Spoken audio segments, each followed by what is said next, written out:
கதக்காரன வாழ்ந்த என்னோட ஊருல நான் சிங்கள போய் குத்தன கோய்ந்த மாறுல என் பேரை கேட்டாலர வானுங்க சித்தில கோய்ந்தன ஓட விட்டு முட்டுன வச்ச முட்டில ஐயோ மாப்பா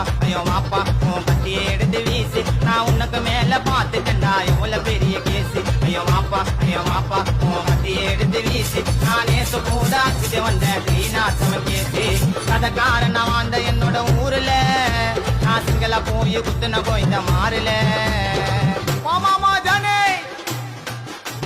இரண்டு மனம் வேண்டும் அந்த இறைவனிடம் கேட்டு மறந்து வாழ ஒன்று உன்னை நினைத்து வாழ ஒன்று